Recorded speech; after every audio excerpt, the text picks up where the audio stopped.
La energía. La energía se puede conocer como la capacidad de los cuerpos para realizar un trabajo y producir cambios. Esto es, en ellos mismos o en otros cuerpos. Es decir, más simplemente podríamos describir a la energía como la capacidad de hacer funcionar las cosas. La unidad de función de la energía se conoce como Joule.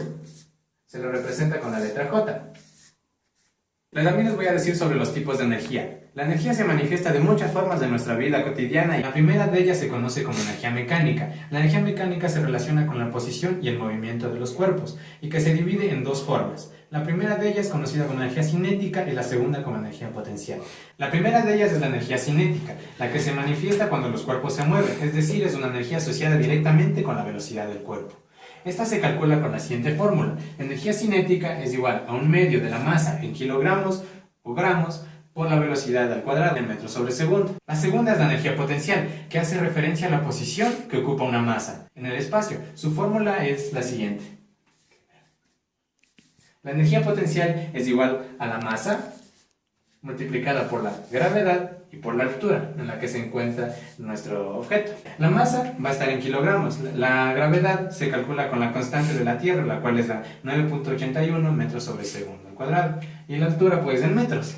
Energía mecánica. Esta es la suma de la energía cinética y de la energía potencial, la cual tiene la fórmula que está anotada aquí. Energía mecánica igual a energía potencial más energía cinética. La energía interna. La energía interna se manifiesta a partir de la temperatura. Se mide en grados Celsius, Fahrenheit o Kelvin. Cuanto más caliente esté un cuerpo, esta más energía tendrá. La energía eléctrica. La energía eléctrica está relacionada con la corriente eléctrica, es decir, en un circuito, en cada extremo de este hay una diferente potencia eléctrica. La energía térmica. Esa se asocia directamente con la energía que pasa de un cuerpo caliente a otro más frío, y en este cambio se produce una liberación o cuando se guarda la energía mediante el calor. La energía electromagnética. Esta energía se atribuye a la presencia de un campo electromagnético. Podemos apreciar directamente esto en las ondas que nos manda el Sol, las radiaciones que este nos provoca. La energía química. La energía química se manifiesta en determinadas reacciones químicas, cuando combinamos dos diferentes compuestos y estos liberan una cierta energía. La energía nuclear. Esta se produce en los núcleos de los átomos cuando estos se rompen o se unen en las centrales nucleares, por ejemplo. Las propiedades de la energía. La energía tiene 4 propiedades básicas. Se transforma, se conserva, se transfiere y se degrada. Se transforma. La energía no se crea sino que se transforma, siendo durante esta transformación cuando se ponen en manifiesto las diferentes formas de la energía. Se transforma. La energía no se crea sino que se transforma, siendo durante esta transformación cuando se ponen de manifiesto las diferentes formas de energía. La energía también se conserva, ya que al final de cualquier proceso de transformación energética nunca puede haber más o menos energía de la que había al principio. Siempre se mantiene, la energía no se destruye. Se transfiere, la energía se puede transferir de un cuerpo a otro. Por ejemplo, cuando golpeamos una pelota con una raqueta, estamos transfiriendo la energía mecánica. La energía también se degrada. Solo una parte de la energía transformada es capaz de producir trabajo y la otra parte se pierde en forma de calor o ruido y vibraciones. De energía. Hay 3 formas de transferir energía de un cuerpo a otro. Trabajo. Cuando se realiza un trabajo se pasa la energía a un cuerpo que cambia de una posición a otra. Por ejemplo, si en casa desplazamos una caja, estamos realizando trabajo para que su posición varíe. Ondas.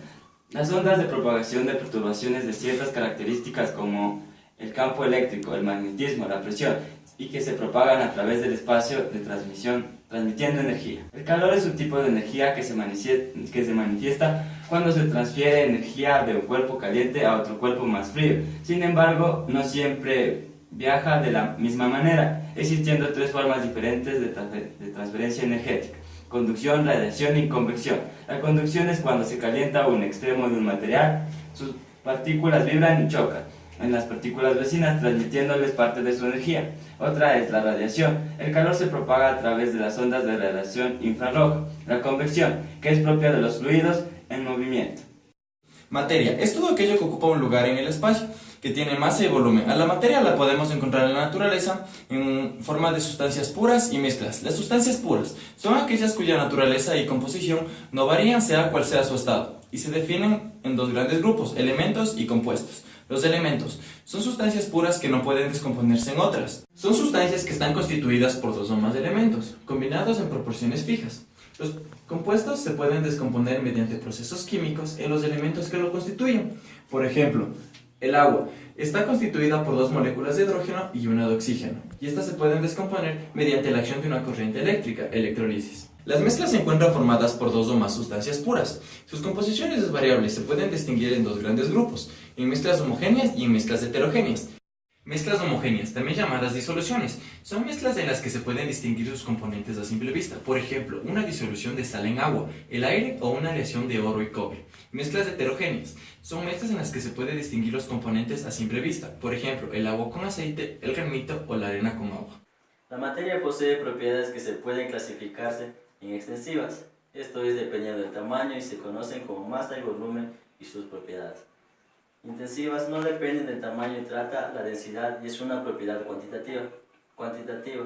Son medibles y se denominan por magnitudes que necesitan unidades de medidas y que le dan paso a un sistema de unidades. Cualitativas no son medibles y son captadas por el olor, el sabor, el brillo y la suavidad. Los sólidos tienen forma y volumen constantes, se caracterizan por la rigidez y regularidad de sus estructuras. Los líquidos no tienen forma fija, pero sí volumen. La variabilidad de forma y el presentar unas propiedades muy específicas son características de los líquidos. Los gases no tienen forma ni volumen fijos. En ellos es muy característica la gran variación de volumen que experimentan al cambiar las condiciones de temperatura y presión. En física y química se denomina plasma al cuarto estado de agregación de la materia, un estado fluido similar al estado gaseoso, pero en el que se determina proporción de sus partículas. Estas cargadas eléctricamente y no poseen equilibrio electromagnético.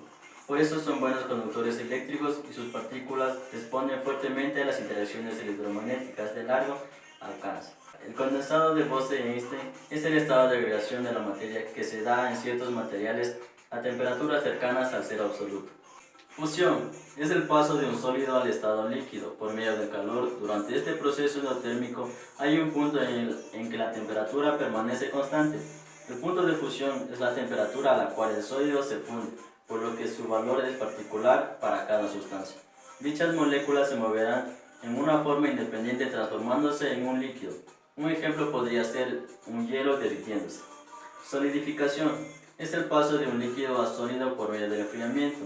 El proceso es exotérmico. El punto de solidificación o de congelación es la temperatura a la cual el líquido se solidifica y permanece constante durante el cambio, y coinciden con el punto de fusión si se realiza la forma lenta. Vaporización y ebullición son los procesos físicos en los que un líquido pasa a estado gaseoso, si se realiza cuando la temperatura de la totalidad del líquido iguala al punto de ebullición del líquido a esa presión. Continuar calentándose el líquido. Este absorbe el calor, pero sin aumentar la temperatura. El calor se emplea en la conversión del agua a estado líquido en agua en estado gaseoso. Esta es la totalidad de la masa, pasa a estado gaseoso. En ese momento es posible aumentar la temperatura del gas. Condensación. Se denomina condensación al cambio de estado de la materia que pasa de forma gaseosa a forma líquida. Es el proceso inverso a la vaporización. Si se produce un paso de estado gaseoso a estado sólido de manera directa, el proceso es llamado sublimación inversa. Si se produce un paso a estado líquido a sólido, se denomina solidificación. Sublimación es el proceso que consiste en el cambio de estado de la materia sólida a estado gaseoso, sin pasar por el estado líquido. Al proceso inverso se le denomina sublimación inversa, es decir, el paso directo del estado gaseoso a estado sólido. Un ejemplo clásico de sustancia capaz de sublimarse es el hielo seco. Desionización es el cambio de un plasma a gas, y la ionización es el cambio de un gas a un plasma. Definición de química. Es la ciencia que estudia la composición y las propiedades de la materia y de las transformaciones que ésta experimenta sin que se alteren los elementos que la forman. La clasificación de la materia. La química se divide en dos grupos, que son la química en general y la química específica. La química general es la ciencia que estudia tanto la composición y estructura de las propiedades de la materia como los cambios que ésta experimenta durante las reacciones químicas y su reacción con la energía. La química especial es aquella que estudia la química tanto orgánica como inorgánica, y la química analítica a su vez se divide en química orgánica. Se llama también mineral porque estudia todos los elementos químicos que componen los cuerpos sin vida, ejemplo, el oro, la plata, etc. Química orgánica Se da también el nombre de química de carbono. Estudia el carbón y sus combinaciones con el hidrógeno para formar los hidrocarburos. Así, por ejemplo, el estudio del gas doméstico, que está formado por primeros 4 gases: el metano, el etano, el propano y el butano. La química analítica identifica los elementos que forman un compuesto mediante el análisis cualitativo y cuantitativo. Análisis cuantitativo. Este análisis identifica qué clase de elementos